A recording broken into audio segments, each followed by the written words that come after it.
Bismillahirrahmanirrahim. Assalamualaikum warahmatullahi wabarakatuh.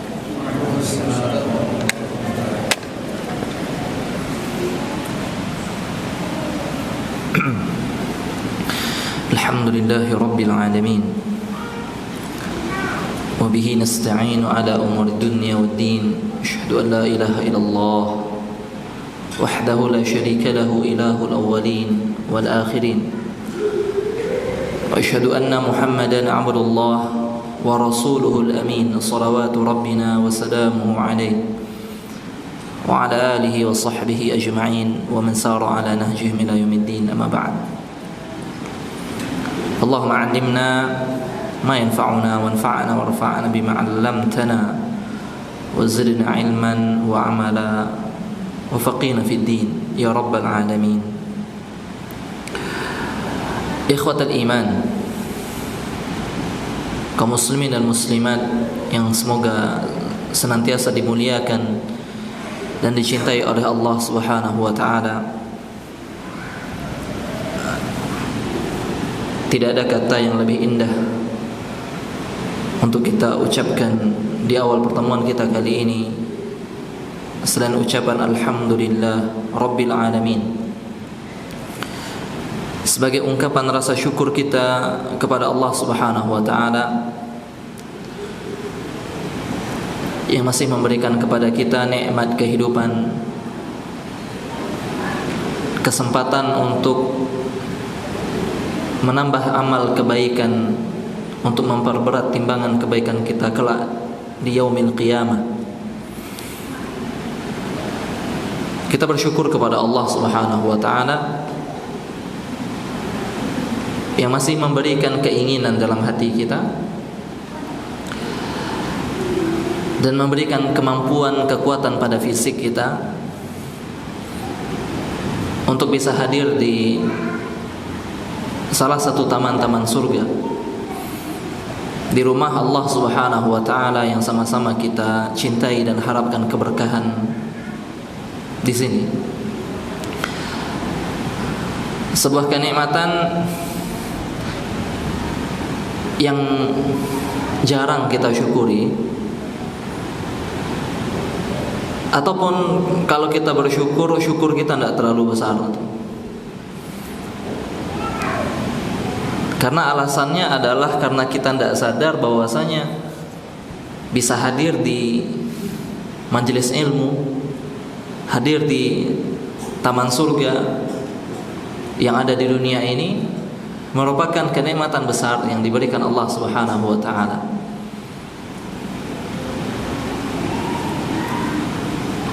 Orang kalau seandainya tidak sadar bahwasanya apa yang dia terima dan apa yang dia rasakan itu adalah kenikmatan, maka dia tidak akan bersyukur kepada Allah.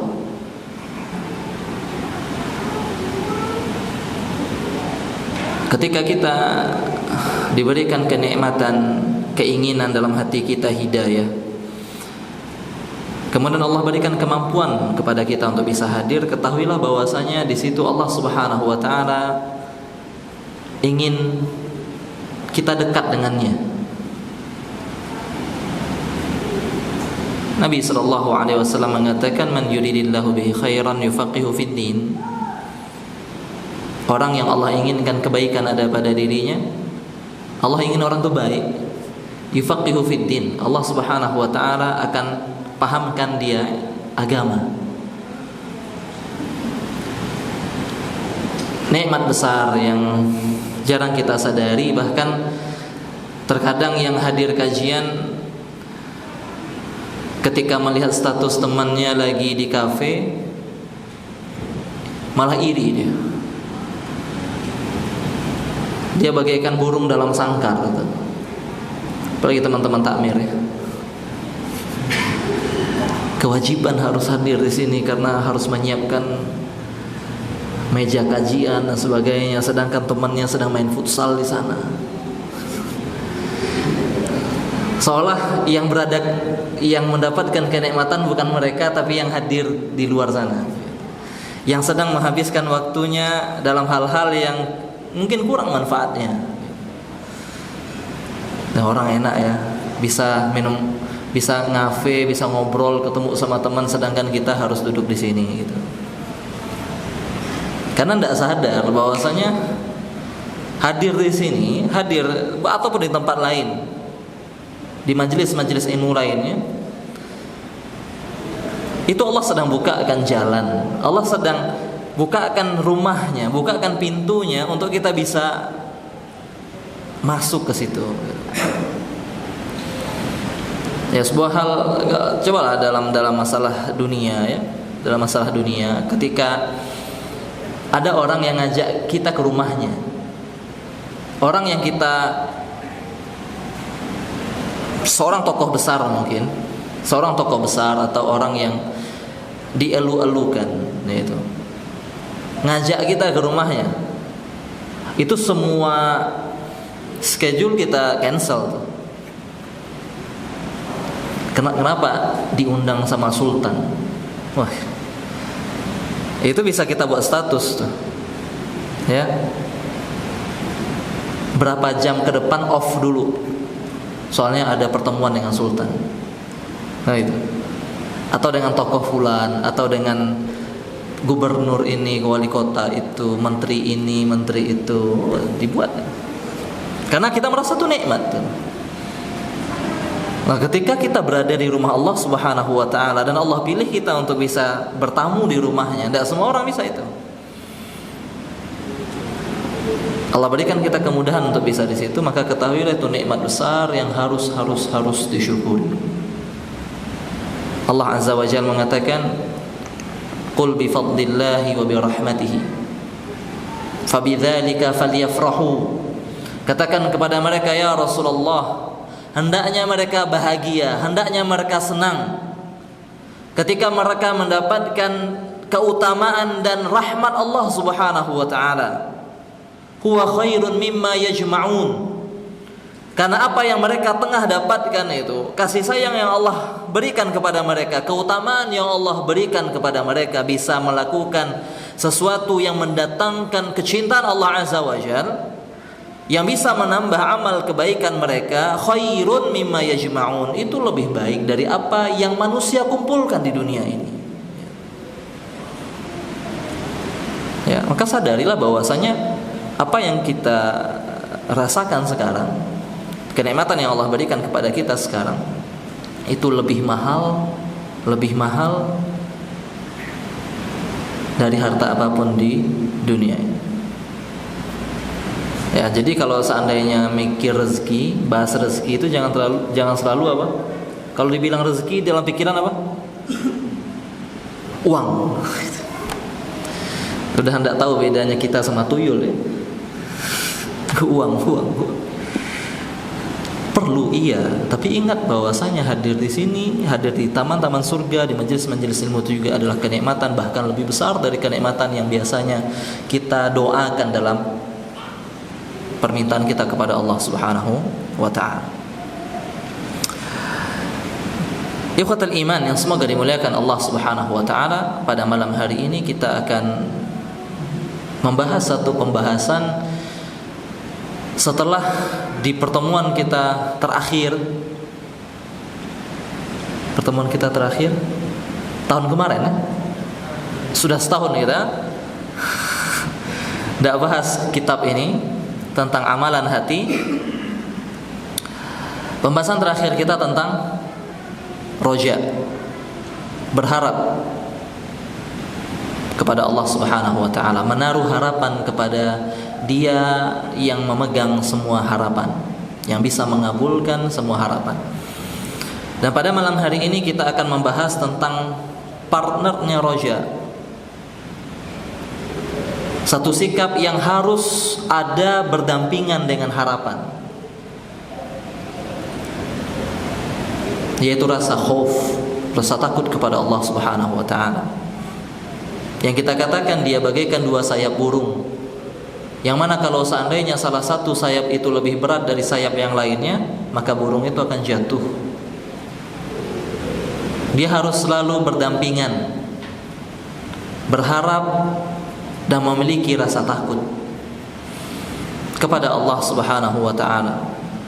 Orang yang hidup dengan harapan dan tenggelam pada harapan dan tidak memiliki rasa takut kepada Allah Subhanahu wa taala, maka dia akan tenggelam dalam khayalannya. Dia akan santai melakukan kemaksiatan kepada Allah Azza wa Jal, lalu dia dengan entengnya mengatakan ampunan Allah sangat luas. Tapi dia tidak mau bertaubat kepada Allah Azza wa Jal. Gitu. Ya. Diajak untuk sholat tidak mau. Ya, diajak untuk melakukan kebaikan tidak mau, diajak untuk meninggalkan yang haram tidak mau. Ya, dinasihati jangan dilihat hal-hal yang diharamkan Allah Subhanahu wa taala, itu aurat wanita, jangan dilihat. Terus kata dia, kalau seandainya tidak boleh lihat, kenapa Allah menciptakan keindahan ini?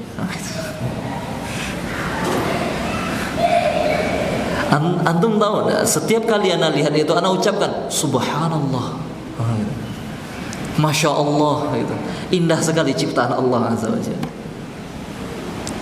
Nah, itu orang-orang yang tenggelam dalam harapan, mengira bahwasanya Allah pasti mengampuni dosanya, tapi tidak ada usaha untuk minta ampun sama Allah. Kenapa? Karena tidak ada punya rasa takut kepada Allah Azza wa Jalla. Sehingga di zaman ini, dikala dosa itu tidak perlu effort lagi kita untuk mengerjakannya. Banyak dosa yang bisa kita lakukan sambil kita berbaring di tempat tidur gitu. Mungkin dulu orang kalau ingin melakukan dosa dia gerak dulu tuh, sehingga bisa mager. Jadi masih ada harapan dia mager tuh. Tapi kalau sekarang magernya dosa. Nah, itu. Lagi malas kemana-mana, apa yang dilakukan? Ya, scrolling. Nah, itu. Habis baterai di HP ini, dia pakai HP yang satu ya, unlimited udah. Ya. Kalau tidak, main HP di sebelah colokan. Kayak sekarang ada toilet yang dia kan colokan, ya subhanallah. Bayangkan. Ya. Dan kita lihat banyak sekali dosa-dosa yang dulunya mungkin orang berpikir untuk mengerjakannya, sekarang sangat mudah untuk dilakukan. Kalau seandainya kita tidak memiliki rasa takut kepada Allah Subhanahu wa taala, maka sudah bisa kita pastikan kita akan terjerumus dalam dosa itu. Bahkan Syekh Khalid As-Sabat hafizahullah taala, beliau mengatakan di zaman ini kajian tidak usah terlalu banyak tentang roja, tidak usah terlalu banyak tentang harapan. Karena orang sudah penuh dengan harapan, dia sudah tertipu dengan ampunan Allah Subhanahu wa taala, dia sudah tidak lagi percaya dengan azab Allah gitu loh. Zaman ini lebih sering harusnya kita menggemakan, menyuarakan hal-hal yang berkaitan dengan azab dan hukuman Allah Subhanahu wa taala agar manusia memiliki rasa takut kepada Allah. Karena dosa di zaman ini sudah sangat disepelekan. Ketika terjadi bencana, kita hanya mengaitkan bencana dengan hukum alam. Hukum alam. Terjadi gempa bumi. Terjadi gempa bumi. Yang kita pikirkan apa? Lempengan yang bergerak. Stop sampai situ udah. Ketika terjadi banjir, yang kita pikirkan hujan yang lebat, hutan yang sudah tidak lagi ada, ya, ditambah dengan siklon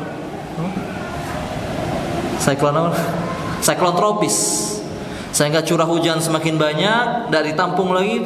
Tapi sampai situ saja gitu. Kita ketika membahas hujan, yang kita pikirkan apa? Hujan adalah sebuah fenomena alam. Ketika air laut itu menguap karena panas, kemudian air berkumpul di awan, kemudian didorong oleh angin, kemudian awan-awan ini berkumpul, semakin banyak airnya, kemudian ketika sudah tidak sanggup lagi awan ini menampung, dia turun hujannya, dia urai airnya, gitu. Stop sampai situ. Ketika terjadi gerhana, yang kita pikirkan sebuah proses perputaran matahari dan bulan dan bumi. Lalu kemudian ada satu waktu ketika matahari tertutup cahayanya oleh bulan, atau ketika pantulan cahaya matahari kepada bulan tertutup oleh bumi, sehingga bulan tidak lagi bercahaya atau matahari tidak lagi bercahaya. Udah sampai situ. Sehingga ketika ada itu diumumkan jauh-jauh hari, orang-orang sudah siap berkumpul di satu tempat, keluarkan HP-nya dia, selfie sama gerhana. Allah Subhanahu wa ta'ala, Nabi SAW mengatakan, inna syamsa wal qamara ayatun min ayatillah, sesungguhnya matahari dan bulan adalah dua tanda kebesaran Allah Subhanahu wa ta'ala. Yukhawwifullahu bihima ibadah, ya Allah jadikan dua-dua ini untuk alat menakut-nakuti hambanya. Ketika matahari itu tidak lagi bercahaya, ketika Allah datangkan sebabnya, kita harus ingat, yang menjadikan dan menciptakan fenomena ini sanggup untuk mengubah aturannya. Allah yang menggerakkan matahari, bulan dan bumi ini sanggup untuk menghentikannya. Ketika Allah Subhanahu wa ta'ala bisa buat gerhana selama setengah jam, 1 jam, Allah bisa menghilangkan cahaya matahari itu untuk selama-lamanya. Allah yang menunjukkan kekuasaannya, malah disepelekan gitu. Kenapa? Sudah hilang rasa takut kepada Allah Subhanahu wa ta'ala. Sehingga rasa takut ini adalah pondasi terkuat untuk menguatkan iman seorang hamba kepada Allah Subhanahu wa ta'ala, dan agar kita menjadi orang yang bertakwa. Takwa itu apa? Integritas spiritual, kata orang sekarang. Patuh kepada Allah Subhanahu wa ta'ala secara mutlak. Apa yang membimbingnya untuk sampai ke situ? Rasa takut kepada Allah Subhanahu wa ta'ala.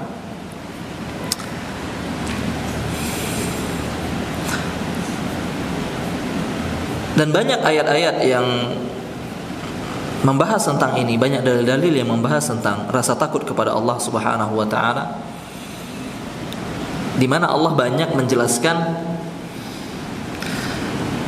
bahwasanya memang rasa takut inilah yang akan membuat seorang hamba tidak berani melanggar aturan Allah Subhanahu wa ta'ala. Allah Azza wa Jalla berfirman, "Wa amma man khafa maqama rabbih wa nahan nafsa 'anil hawa." Adapun orang yang takut kepada Rabb-nya, wa nahan nafsa 'anil hawa, dia tahan hawa nafsunya. Kenapa? Karena dia takut kepada Rabb-nya. Fa innal jannata hiyal ma'wa. Maka untuk orang yang seperti ini, surga menjadi kampung halamannya nanti. Dan banyak dalil-dalil lain yang menjelaskan tentang rasa takut kepada Allah. Allah suruh kita untuk takut kepadanya karena dialah yang bisa melakukan apapun kepada kita. Bahkan kalau seandainya manusia berkumpul semuanya ingin menghancurkan kita, ingin mencelakakan kita, itu tidak akan pernah terjadi kalau seandainya tidak diizinkan oleh Allah Azza wa Jalla. Kalau seandainya tidak diizinkan oleh Allah, tidak ada satupun kejadian terjadi di dunia ini. Lalu mengapa, bagaimana kita bisa lebih takut kepada makhluk Allah, yang mana kalau seandainya Allah tidak mengizinkannya bergerak, dia tidak akan bisa bergerak? Dan kita tidak merasa takut kepada Allahu Al-Aziz Dzuntiqam Syadidul Iqab, Allah yang maha perkasa, yang bisa membalas semua tindakan kita. Syadidul Iqab, yang hukumannya sangat keras. Api dunia, kalau dibandingkan dengan api akhirat, kalau dibandingkan dengan api neraka? Berapa kali lipat api neraka itu dibandingkan api dunia? 70 kali, 69 kali mungkin. Karena kata Nabi SAW, narukum hadhihi allati tuqidunaha, api-api yang kalian nyalakan ini, itu juz'un min sab'ina nari jahannam, nara jahannam, adalah salah satu bagian dari 70 bagian api neraka. 1/70-nya api dunia ini, 1/70-nya. Kumpulkan api dunia ini, kobarkan dia, maka itu baru 1/70 api neraka. Oleh karenanya ada diriwayatkan perkataan seorang ulama di mana disebutkan, kalaulah seandainya orang-orang yang dimasukkan neraka oleh Allah Subhanahu wa taala diturunkan lagi ke dunia, lanamu fi nariha, maka mereka akan bisa tidur di api dunia. Orang-orang yang sudah merasakan api neraka, kemudian dia disuruh masuk ke dalam api dunia, dia bisa tidur di situ. Kenapa? Sudah terbiasa tubuhnya dengan panasnya api neraka, api dunia menjadi hal yang remeh, sepanas itu. Dan kita takut rumah kita kebakaran, kita takut dengan api membakar kita. Tapi kita tidak pernah merasa takut ketika di sana ada api neraka yang siap membakar kita. Tidak bersiap untuk menghindarinya. Kita takut dengan konsleting, ada yang meledak, trafo meledak, takut gitu. Rumah dekat trafo tuh turun harga dikit. Kenapa? Kalau nih meledak, nyawa kita berbahaya, kita takut tuh. Wajar, natural, alami kok. Tapi anehnya ada yang lebih berbahaya dari itu, ada yang lebih panas dari itu, dan ada yang lebih membakar dari itu. Kok kita biasa? Kok ada rasa takutnya? Al-khawfu minallah, rasa takut kepada Allah Subhanahu wa taala yang akan menghantarkan kita kepada kesuksesan. Sama seperti di dunia ini. Di dunia ini apa yang membuat kita bergerak? Ketakutan akan masa depan biasanya. Ya. Ngapain capek-capek sekolah? Ngapain capek-capek kuliah? Mending tidur di rumah kan? Alasannya adalah untuk memperbesar persentase keberhasilan di masa depan. Hanya itu alasan. Mau jadi apa kalau nak sekolah? Gitu kata orang tua. Mau jadi apa besok? Gitu. Ketakutan itu disiapkan dari sekarang agar tidak terjadi. Begitulah manusia hidup dengan ketakutannya. Dan bisa kita katakan ketakutan itu adalah kenikmatan yang Allah berikan sebenarnya. Karena rasa takut itu seorang manusia bersiap. Teknologi yang maju sampai sekarang itu juga didasari dari ketakutan. Sehingga dikembangkan ini, dikembangkan itu dan sebagainya. Maka begitu pula untuk mencapai kesuksesan di akhirat nanti, kita harus punya rasa takut kepada Allah Subhanahu wa taala. Itu yang membuat kita bergerak. Itu yang membuat kita berhenti bermaksiat. Itu yang membuat kita tidak atau kurang khawatir dengan ucapan-ucapan manusia. Kita tidak peduli. Kenapa? Karena rasa takut kita kepada Allah Subhanahu wa taala jauh lebih besar. Ikhwatal iman yang dimuliakan Allah Subhanahu wa taala, kita mengetahui bahwasanya rasa takut kepada Allah adalah satu hal yang harus dimiliki oleh seorang hamba. Kalau tidak, dia tidak bakal sampai ke Allah Azza wa Jalla. Namun apakah berarti kita tidak boleh takut kepada sesuatu selain Allah? Dalam artian ada hal-hal yang mungkin secara alami kita memiliki rasa takut kepadanya. gempa bumi. Orang lagi tertawa lagi ini gempa bumi, itu langsung pucat. Ya, langsung pucat, takut. Apakah ini tidak boleh? Apakah ini berdosa ketika kita punya rasa takut kepada itu? Maka sini Syekh Khalid As-Sabat rahimahullah atau hafizahullah taala, beliau menjelaskan tentang pembagian rasa takut.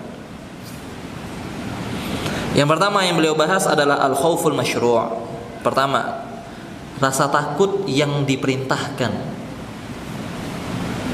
Rasa takut yang baik untuk dimiliki dan memang harus dimiliki.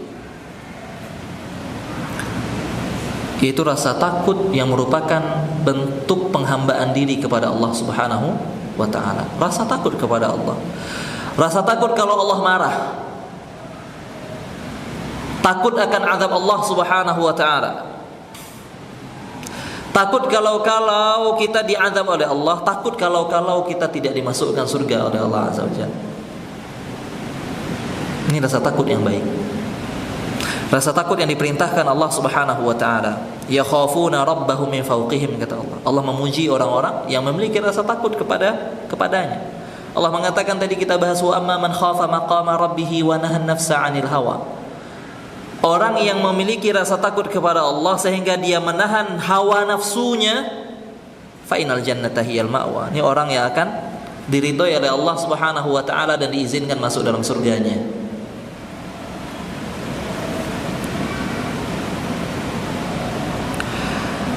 Kemudian ada rasa takut yang diharamkan oleh Allah. Tidak boleh kita punya rasa takut ini.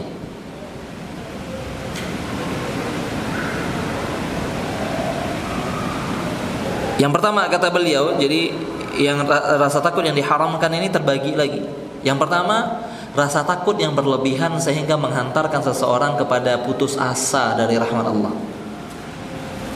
Maka ini kata-katakan bahwasanya rasa takut itu harus berbarengan atau berdampingan dengan rasa harap.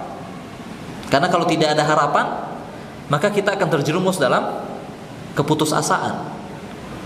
Ustaz, ana tidak pantas ke masjid. Nah, ana sudah berlumuran dosa. Sudah tidak pantas ana menghadap Allah. Mana mungkin Allah akan mengampuni dosa-dosa ana? Sudah terlalu banyak. Tidak ada satupun dosa yang dilakukan oleh manusia kecuali ana sudah cicipi itu semuanya.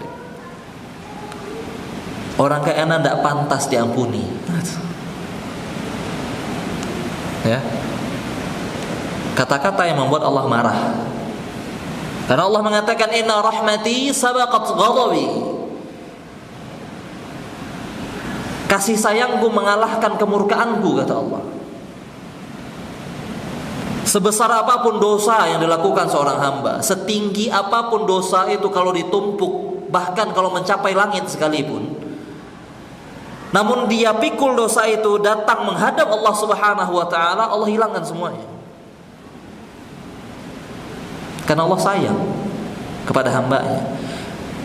Jauh lebih besar, berkali-kali lipat lebih besar daripada kasih sayang seorang ibu yang sangat mencintai anaknya. Sehingga rasa takut ini, tadi kita katakan memang rasa takut itu hal yang baik. Namun ketika dia berlebihan sehingga dia menghilangkan atau melahap rasa berharapnya kepada Allah Subhanahu wa taala, sehingga dia bersuudzon kepada Allah, dia lupa Allah Maha Pengampun, maka ini juga akan menjatuhkannya dalam dosa. Ini dosa, ini rasa takut yang diharamkan. Rasa takut yang diharamkan yang kedua, kata beliau di sini, ketika seorang karena rasa takutnya membuat dia meninggalkan hal-hal yang diwajibkan atas dirinya. Dia punya rasa takut. Karena rasa takut ini, dia tidak berani untuk melakukan hal-hal yang Allah wajibkan. Kenapa? Khaufan minan nas, karena dia takut sama orang.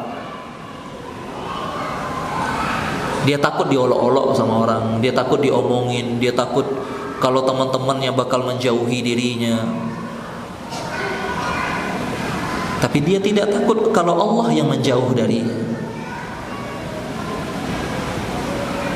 Dan ini sering terjadi.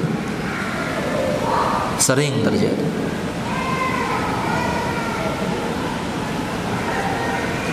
Dalam sebuah hadis yang dikeluarkan oleh Al-Imam Ibnu Majah rahimahullahu taala, Nabi sallallahu alaihi wasallam mengatakan, la yahqir ahadukum nafsah. Janganlah salah seorang di antara kalian meremehkan atau menghinakan dirinya. Para sahabat bertanya, "Ya Rasulullah, bagaimana contohnya orang meremehkan dirinya atau menghinakan dirinya?" Maka beliau mengatakan, "Yara amran lillahi alaihi fihi maqalun thumma la yaqulu fihi."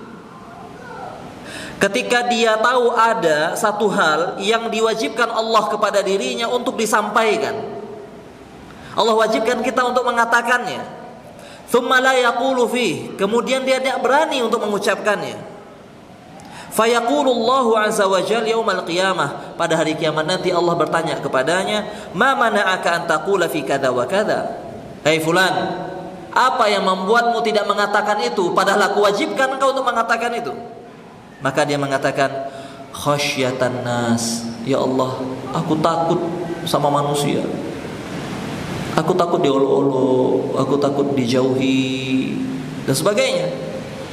Maka kata Allah Subhanahu wa taala pada hari itu, fa iyya yakunta ahaqqa an takhsha. Harusnya aku yang lebih engkau takuti. Coba bayangkan kalau seandainya ada hal yang diwajibkan di pundak kita, atau ada satu hal yang diharamkan,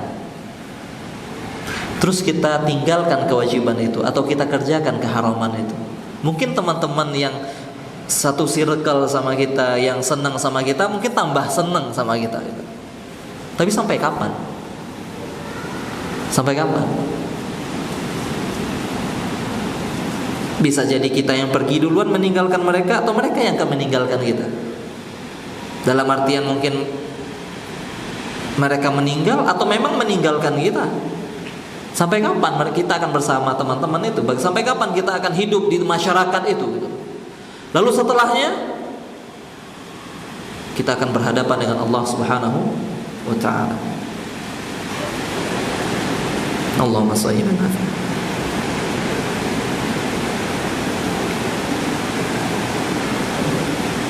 Nah, terbayang ya oleh kita kalau seandainya kita ditanya oleh Allah Azza wa Jalla. Dan ini coba hadis ini selalu menjadi sesuatu yang kita hadirkan setiap kali kita ingin melakukan satu kewajiban, tapi kita malu, segan, takut kepada manusia untuk melakukannya atau mengerjakannya. Bayangkan kalau seandainya kita berdiri di hadapan Allah dengan segala kenikmatan yang Allah berikan kepada kita ini. Allah ciptakan kita, Allah berikan berbagai kenikmatan. Kemudian kita malah lebih segan sama manusia daripada Allah. Terus Allah tanya kita, apa yang akan kita jawab? Apa yang akan kita jawab? Kita hidup di bumi Allah, kita makan makanan yang Allah berikan, kita minum minuman yang Allah berikan, kita bernafas dengan oksigen yang Allah berikan kepada kita. Kemudian dengan entengnya kita melakukan sesuatu karena alasan kita takut manusia.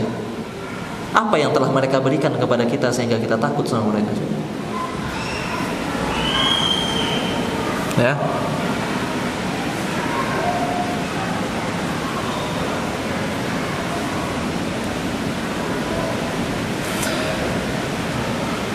Diriwayatkan Ibnu Muhajiriz rahimahullah, salah seorang ulama,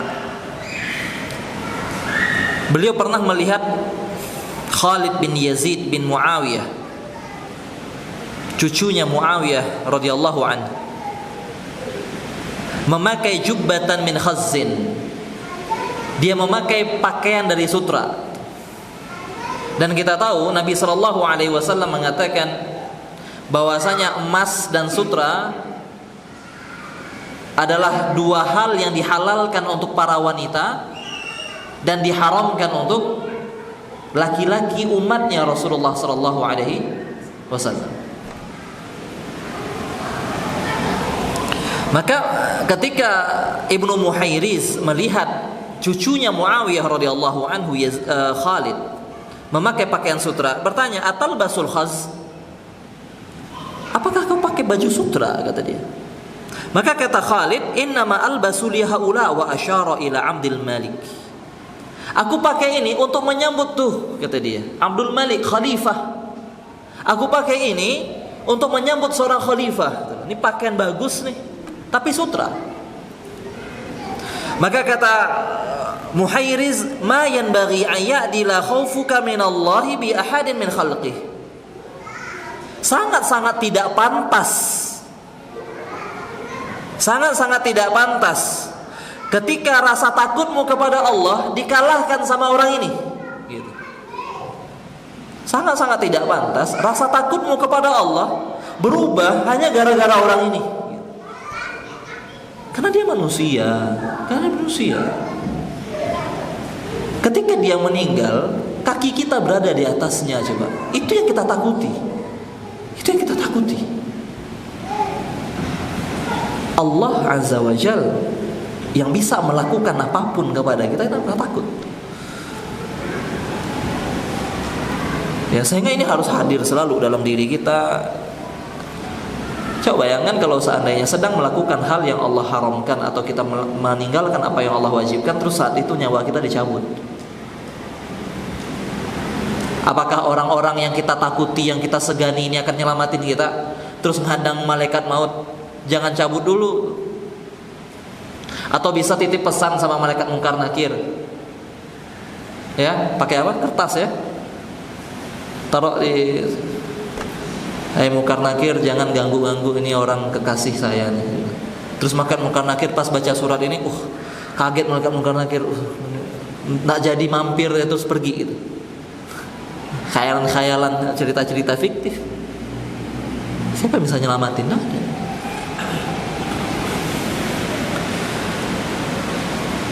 Baik. Kemudian rasa takut yang diharamkan berikutnya adalah rasa takut yang sebabnya tidak jelas tuh. Karena khawatiran, khayalan-khayalan, imajinasi yang diberikan oleh orang-orang dulu. Seperti apa? Takut kepada mayat. Sehingga membuat kita apa? Sujud sama mayatnya, takut kepada kuburan, keramat. Ya, jangan ngomong-ngomong gitu di sini, nanti tiba-tiba kejadian. Rasa takut yang membuat kita memberikan sesajian ya, kepada mereka. Padahal apa yang bisa dilakukan mayat yang sudah meninggal kepada orang yang masih hidup? Terus kenapa kita takut? Sujud sama Allah males, sujud di kuburan. Nah, ini yang para ulama katakan ini bisa menjatuhkan seseorang ke dalam kesyirikan dan mengeluarkannya dari Islam untuk perbuatan-perbuatan seperti ini. Khauf yang tidak beralasan. Kalau sampai gara-gara rasa takut itu membuat dia jatuh dalam peribadahan kepada makhluk Allah, maka ini melanggar tauhidnya dan bisa mengeluarkannya dari Islam. Tapi kalau tidak sampai ke derajat itu, maka itu rasa-rasa takut ya yang tidak boleh kita miliki harusnya, karena itu imajinasi ya. Makanya kita zaman sekarang itu apa? Kuburan malam-malam takut di situ ya. Takut di kamar jenazah, di sebelah kamar jenazah, kamar jenazah ini merinding gitu. Takut. Nah, kenapa? Apa alasan takutnya coba? Kadang yang anehnya apa? Kalau ada seorang anak takut tidur bareng di sebelah mayat abinya. Dia takut nanti tiba-tiba mayat bangun. Lah kalau mayatnya bangun kan harusnya dia seneng ya. Kok dia takut? Dia bingung kenapa abi pergi, dia bilang. Tapi disuruh tidur bareng sama abi, dia takut.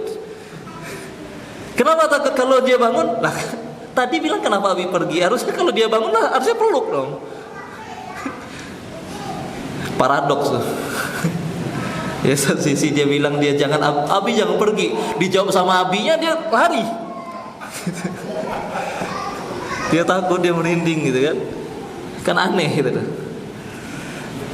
Sehingga ini cerita-cerita orang-orang dulu dan sebagainya membuat kita rasa takut seperti itu. Kemudian pembagian rasa takut yang ketiga adalah rasa takut yang dibolehkan. Yaitu rasa takut yang alami, rasa takut yang natural, yang memang Allah ciptakan dalam hati kita, tidak mungkin bisa kita hindari. Lihat singa, takut kita. Ya, jangan pula nanti antum setelah dari majelis ini rasa takut hanya kepada Allah Subhanahu wa taala. Besok pergi ke Gembira Loka. Ya, Mas bukain Mas gerbangnya. Ya kalau singa Gembira Loka kan di bawah ya. Itu biasanya ada pertunjukan di kasih daging gitu. Di jam-jam tertentu. Mas, tak usah daging Mas, biar sayang situ. Untuk menunjukkan apa? Kita hanya takut kepada Allah Subhanahu wa taala. Nah, itu bodoh sih. Ya. Rasa takut yang wajar, yang normalnya memang Allah ciptakan dalam hati kita itu wajar. Rasa takut ketika ketinggian, takut jatuh, itu wajar. Ya. Ketika ada ular di rumah, ketakutan wajar. Ya, suatu hal yang diwajarkan. Ya, suatu hal yang memang Allah ciptakan dalam hati kita, dalam diri kita, tidak bisa kita tolak. Ini hal yang boleh. Dengan syarat apa? Jangan sampai ketakutan ini membuat kita melanggar aturan Allah. Baik. Berapa menit lagi? Habis 2 menit lagi. Ada pertanyaan masuk enggak? Ada.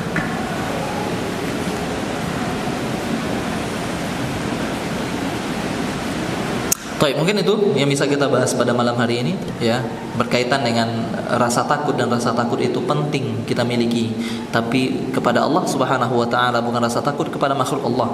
Rasa takut yang membuat kita merendahkan diri kita kepada Allah, rasa takut yang membuat kita tidak mau melanggar aturan Allah Subhanahu wa taala. Ini rasa takut yang wajib kita miliki. Kalau kita tidak punya rasa takut ini, maka sangat dimungkinkan atau dipastikan kita akan jatuh dalam hal-hal yang Allah haramkan, dan kita tidak ada kontrol dalam diri kita untuk mengendalikan hawa nafsu kita, ya, yang akan membuat kita nanti menyesal kepada di hari yang tidak berguna lagi penyesalan. Wallahu ta'ala alam, wa sallallahu wa sallim wa barik ala nabiyyina wa habibina Muhammad wa ala alihi wa sahbihi ajma'in. Nah, Fadal, kalau ada pertanyaan. Masih belum azan kan? Nah, baca pertanyaan dulu, nanti baru azan. Untuk pertanyaan pertama, Assalamualaikum warahmatullahi wabarakatuh. Waalaikumsalam. Semoga Allah selalu menjaga dan memberkahi kita keluarga serta semua jemaah di sini. Amin. Amin. Awal izin bertanya Ustaz, apa hukumnya Al-Quran yang ada warna-warna untuk penanda tajwid? Karena udah serius dengerin tuh, tak kira bahasan takut tajwid gitu. Berapa pertanyaan? Dua, yang satu lagi. Pertanyaan terakhir, bagaimana caranya kita memberitahu kepada sesama hamba-Nya Allah agar kita takut kepada Allah serta azab-azab Allah yang pedih? Azan dulu.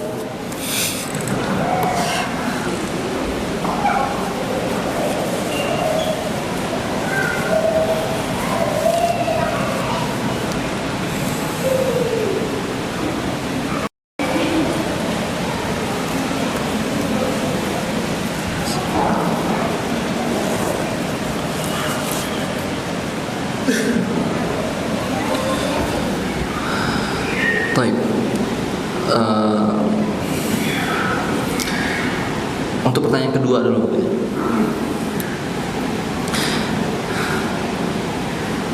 Bagaimana cara kita mengingatkan orang lain agar takut kepada Allah Subhanahu wa taala? Yang pertama, doakan. Tidak ada sebab yang jauh lebih ampuh daripada doa. Karena Nabi SAW mengatakan tidak ada yang bisa menolak takdir seperti doa. Wa du'a silahul mu'min. Doa itu adalah senjatanya orang beriman. Karena doa adalah sebuah ucapan yang kita tujukan langsung kepada pengendali hati, yang mengendalikan dan membolak-balikkan hati manusia. Maka cara pertama untuk kita bisa mengingatkan orang atau menumbuhkan rasa takut pada diri orang lain adalah dengan mendoakannya. Kemudian yang kedua,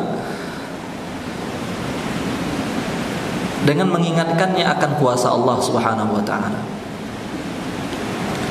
Dengan mengingatkannya akan kuasa Allah Subhanahu wa taala. Allah mampu untuk menghancurkannya saat ini. Allah yang memberikan segalanya kepada dia, kepada kita, dan sangat mudah bagi Allah Subhanahu wa taala untuk mengambilnya secara langsung. Ya. Maka ingatkan atas kuasa Allah Subhanahu wa taala. Kemudian yang ketiga, ingatkan kematian. Nabi SAW mengatakan, "Aktsiru min dzikri hadzimil ladzat." Sering-seringlah kalian mengingat penghancur kelezatan, kenikmatan. Karena biasanya yang membuat kita lalai itu apa? Kenikmatan. Yang membuat kita lalai itu adalah kenikmatan dunia. Oleh karenanya sering-sering ingat ini, kata Nabi SAW. Maka ingatkan kepada orang. Seorang ulama mengatakan, tidaklah kematian itu diingat di saat sempit kecuali akan membuat hati terasa lapang. Ketika kita ditinggal orang yang kita sayangi, ya, meninggal dia, atau ketika kita sedang ditimpa musibah dan sebagainya, kita ingat dunia itu tidak lama. Kita juga akan menyusul dia, suatu saat kita akan bertemu lagi dengan dia. Ketika finansial kita sedang diuji, dunia tidak lama sih, gitu. Sehingga akan terasa lapang hati kita. Dan ketika kematian ini diingat, ketika kita merasakan kenikmatan yang membuat kita bablas dan lalai, kecuali kita akan merasa sempit lagi, gitu. Ada yang ngontrol kehidupan, kesenangan kita. Maka ingatkan kematian. Ya, setelah kita ingatkan dia tentang kuasa Allah, bagaimana azab Allah, pedih dan sebagainya, kita ingatkan, kalau seandainya antum masih kayak gini, terus saat sedang melakukan itu mati, gimana? Gitu. Siapa yang nyelamatin? Tidak ada. Ya selepas itu udah tawakal kepada Allah Subhanahu wa ta'ala. Kita tidak bisa mengendalikan hati orang, bahkan hati kita pun kita tidak bisa jamin bakal akan senantiasa seperti ini terus, akan senantiasa bisa hadir terus di kajian. Wallahu a'lam, tidak ada yang tahu selain berharap kepada Allah Subhanahu wa ta'ala. Ya. Baik. Kemudian masalah Quran tajwid.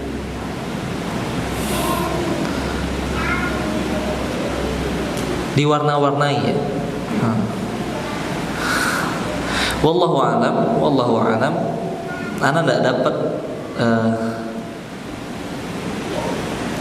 sesuatu hal yang terlarang dalam hal ini, gitu. Suatu hal yang terlarang dalam hal ini, kecuali mungkin kalau seandainya yang agak mengganggu itu kalau di bawahnya itu digaris-garis terus dikasih tulisan-tulisan, gitu.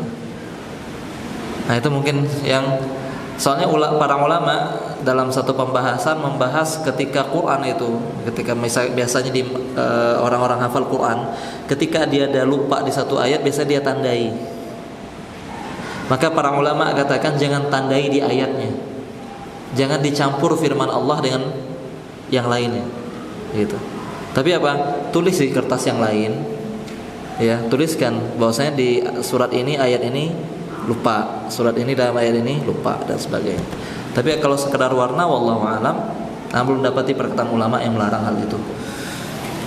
Saya, baik.